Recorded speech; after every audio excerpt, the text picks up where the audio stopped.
The Joe Rogan Experience. I found when I changed my diet so radically that my comfort foods changed and my habits changed and what I liked changed. You know, a lot of that is because of gut bacteria. Oh, I know that. Oh, yeah. Microbiome. Fascinating. Really fascinating stuff. And feeding back to your brain, that was the thing that was so strange. Including your emotions. Yes, very much so. But when I became plant-based, vegan, for health reasons. And I wrote in my book, a lot of stuff about I am an unethical vegan. I'm not doing this for any sort of lack of animal cruelty, nothing, strictly health. That's why I'm doing the plants. End of story. And this has happened to a lot of friends of mine who changed that. After whatever it takes, and people are guessing like 3 months, 4 months of no animal products, those little critters eating shit in your guts die that like the meat stuff, and they're not giving that feedback loop. And I just found a real emotional change where all of a sudden I went, I don't want to be part of that, of the suffering.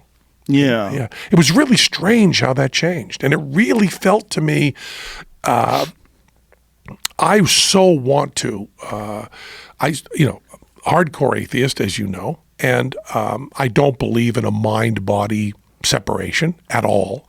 And yet, I seem to believe that when I was 350 pounds, that none of that affected my emotion.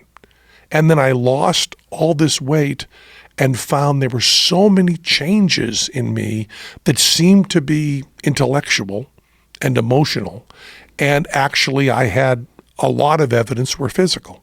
Well, there's and a lot it really of people, fucked me up on the mind-body separation. It should fuck you up because a lot of people make these assumptions that, you are not your body. And a lot of very intelligent people, they eschew working out and they don't want to exercise and they find it like it's a vanity thing. It seems egotistical. They don't like it, and so they put it in this category of kind of knucklehead dumb things to do. But your body and your mind are all in the same house. It's all the same thing. Yeah. If your house is filled with shit, it doesn't help the way you think. And it was so amazing how I completely believed that, and yet I wasn't living that. I was like thinking that I was living this, 2,000-year-old idea of little homunculus who's kind of living inside me, who's this pure pen, and then the body is just the vehicle it's driving around in. Well, and that's just not true. Help you with that. I think knowing you as long as I've known you, you're an intense thinker, and your mind is something you cherish your thoughts and you embrace them, and you're a very intelligent guy, and I think you just probably rejected the idea that there was anything outside of the mind that had any influence on you. Yeah, we also talked about this. I was also, I was the biggest guy to ever go through my school. So my small high school in Western Massachusetts, so I was 6'7", and they wanted me as center of the basketball team. They wanted all this stuff. And those kinds of people and that kind of culture, I wanted to listen to music. I wanted to read. And I set up this, you guys who are physical, I don't like you. I'm on a different team. Yeah. And my dislike of competitions and teams became a team thing. Yes. Yes. That's the thing you always get stuck in. Yes. The dislike of teams becomes your team. And I'm trying so hard now to think I have two choices, 1 or 7 billion. And there's no teams between that. I can either be myself or I can be one of all humanity. Or I won't even say 7 billion. Let's say 108 billion, the number of people who have lived in history. Those are the people I can be. It's why I'm trying to not, and this is impossible to do, by the way. I'm talking about how I'm explaining to you how I'm driving myself crazy. Right. I'm not giving you real information. I'm trying to not think ever of us and them. But I'm trying to say those of us who voted for Trump, those of us who believe this. So it's always us because, man, I am so fucking sick of teams. Yeah. And I even look back and go, I love the Velvet Underground.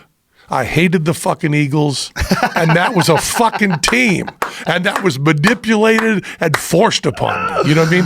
I wanted to be the kind of guy that went from, Zappa to the Velvet Underground to Bob Dylan. That was all okay, and the Eagles and the Doobie Brothers, they were not what I listened to. I'm just trying to let that go. Yeah, you wanted to be one of the cool kids. Yeah, exactly. Yeah. And whenever you want that, you got to say, well, one of the cool kids, that's the 108 billion who've lived on this planet. Yeah, that's a great way to look at things. And I wish people taught that in school, the dangers of being involved in teams. Because we get involved in teams in terms of you're playing basketball or whatever, but teams in terms of what I believe versus what you believe. And I think we're experiencing that politically right now with the most polarizing time in my lifetime that I've ever been experienced. And worldwide. Yes. Worldwide. I mean, it is Brexit, not an American thing. Right. And it's just insane. And I also know, that's why I said, I try to go with the Velvet Underground and the Eagles because that's where I can really see where I'm wrong. Yeah. That I'm wrong. How do you deny Victim of Love? That's a great goddamn song, man.